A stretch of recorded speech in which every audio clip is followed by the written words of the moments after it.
All right, hi geometry students. Today we are going to be working on lesson 9.5.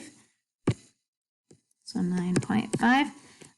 And what we're learning about today is it's called trigonometry. So we actually just abbreviate it. We call it trig a lot. So how or why would we need to use trigonometry? Well, if we take a look at these review problems, let's think about all the things that we've learned so far in this chapter and figure out how to find the missing sides. So on the first one here, we know the leg here is 5, and we know the other leg is 12, okay, and we're trying to find the hypotenuse. So let's think about our options here. What do we know? Well, we have Pythagorean theorem, we have Pythagorean triples, and we have 45, 45, and 30, 60, 90. So those are our options. So the first thing I should probably do is just check and see if this is a triple, because if this is a triple, boom, I'm done. All right, so checking out my list, and you can check that out on your, let's see, your Module 9 notes. So this is the Module 9 notes. So if we take a look here, there's my triples. All right, and so we had a 5 and a 12. So do we have 5, 12? Yep, right here, 5, 12, 13. All right, so back to our thing here. So we know that this side right here would be a 13. All right, so we used the Pythagorean triples on that one.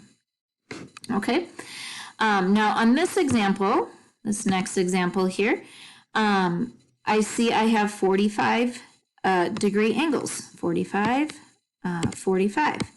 All right, so I'm probably going to use our 45, 45 right triangle rules to find the missing sides. So remember that the legs on 45, 45 are going to be equal. So if this leg down here is 4, then we know this leg is 4. All right. And then the hypotenuse is the same as the legs, so 4. Except the hypotenuse does need to be a little bit longer, so we attach a square root 2. All right. And that's just always the case.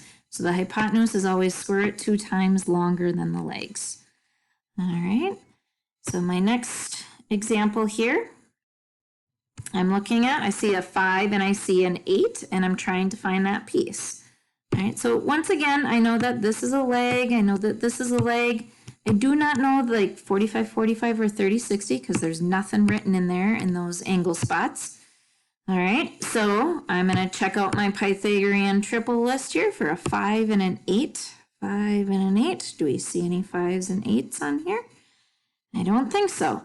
So on that one, then we actually have to do the Pythagorean theorem. So this would be the hypotenuse. That would be our C value.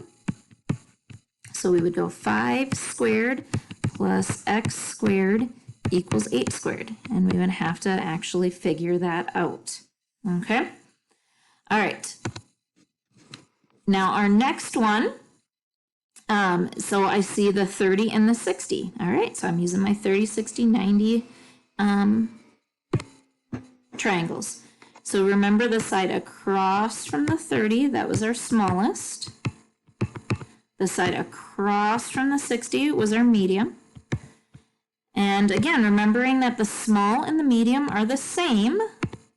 So this would be a 9, except if it's medium, it's got to be bigger than the small. So we attach a square root 3, right?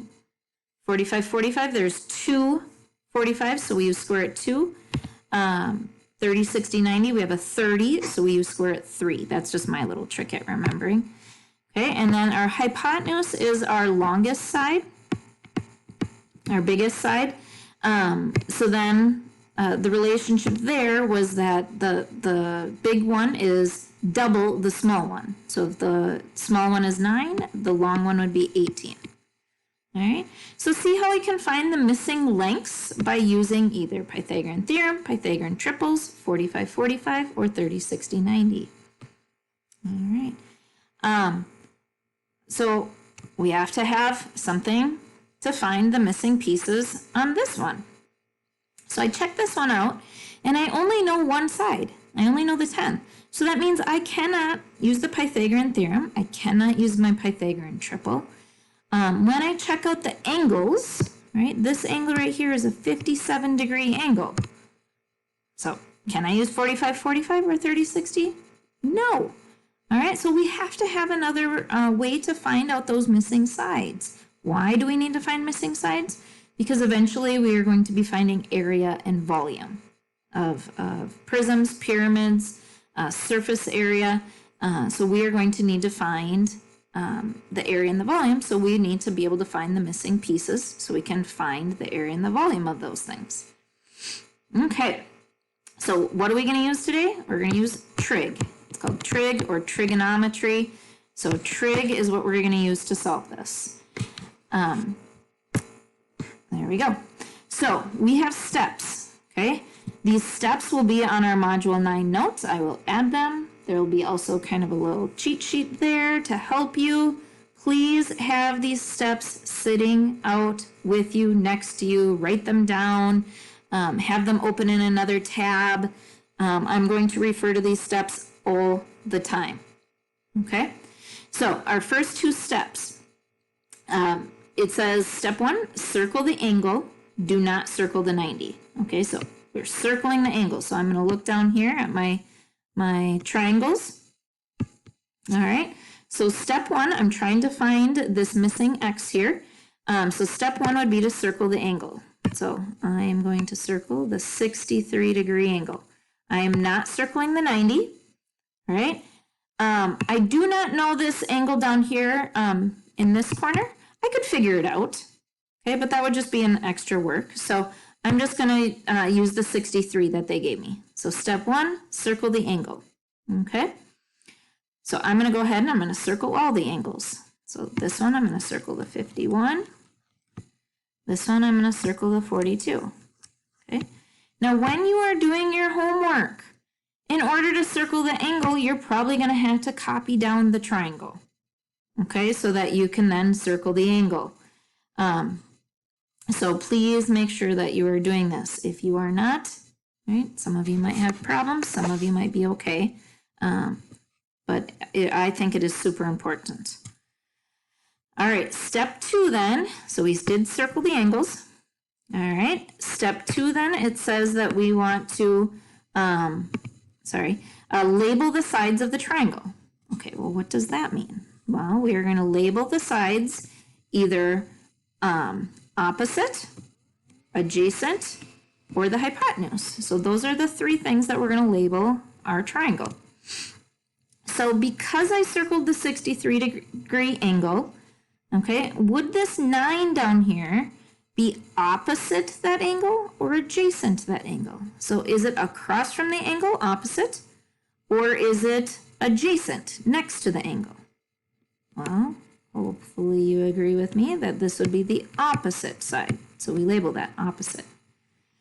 Now, how about the x? So what is the x? Is x the adjacent or is that the hypotenuse? Well, it is the side across from the 90.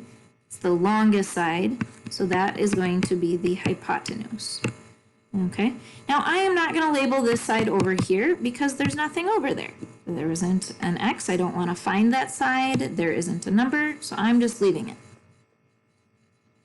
All right, this middle one here, I need to figure out what the x and the 12 are. Well, again, across from the 90 is the hypotenuse, so we label that. The 12 now is right next to the 51. It's right next door.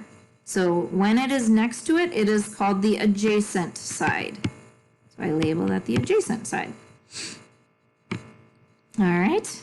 I don't know what that 2 is there. Get rid of that. All right. Oh well. I'll throw it up there. I don't know what that is. Okay. Oh, that was the angle. I see.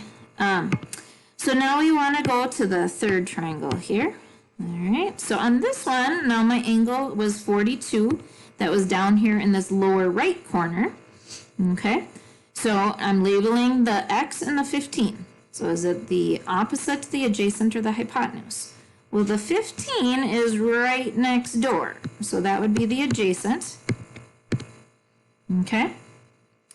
The x is the one all the way across the triangle. Okay, so that is going to be the opposite. Okay. The hypotenuse has nothing on it, so we are not going to call that anything. I mean, we could write hypotenuse if we wanted, but I only label the ones that we are given. All right, so we've got the angles circled, the sides labeled. Now what is it that we are going to do? Okay, so step 3 says that we are going to decide which trig function to use. All right, so here we go. So this is basically what we have written down from the previous slide. So we got our opposites and our hypotenuse. I should probably go back and circle my angles so we have those circled. Okay. All right, so sine, here's our little mnemonic. It's called so. So we are going to use sine on this one because we have the O, the opposite, and we have the hypotenuse, the H. Sine, opposite, hypotenuse. Cosine, we have the adjacent and the hypotenuse. So A and H. This one, we are going to use tangent because tangent uses TOA. O is the opposite, A is the adjacent. All right, so we will talk about SOHCAHTOA a lot. All right, so how are we going to write them? Well, here's my steps again. Okay, and this is what your homework is going to look like.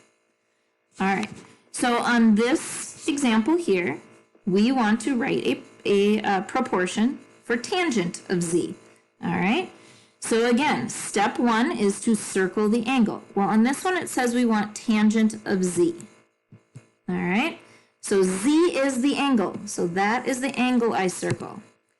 All right, so step 2, we label the sides. So the one right next door would be the adjacent. Now, a lot of kids would say, well, 35 is adjacent, but that is the hypotenuse. So we label that. Okay.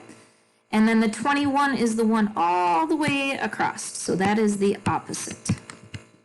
All right. So on this one, we wanted to find what the tangent of z was. Well, tangent, our little mnemonic trick was TOA. Right? So what that means is we want the opposite on top, the adjacent on the bottom, the O first and the A second. So what that means is I'm going to put the 21 on the top, the 28 on the bottom. Okay. The next example here, I want cosine of C. All right, so cosine was CAH, C-A-H.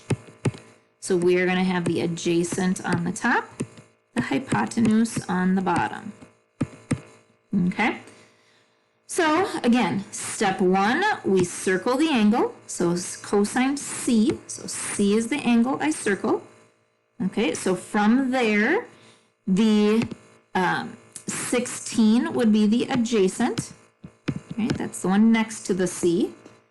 The 34 would be our hypotenuse.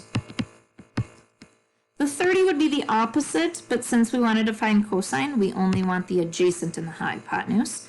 So my answer would be 16 over 34. Okay. We'll try one more here, sine. So sine of C. Sine, our little mnemonic, was SO. S-O-H. So that means we want opposite over hypotenuse. Okay. So C is our angle. So C is the angle I circle. Okay. Then I label my sides. So the 28 would be the opposite, it's across, and the 35 is my hypotenuse. So it would be 28 over 35. All right, so all we are doing today is writing the ratios. All right, so sine of C is equal to 28 over 35. That's a ratio.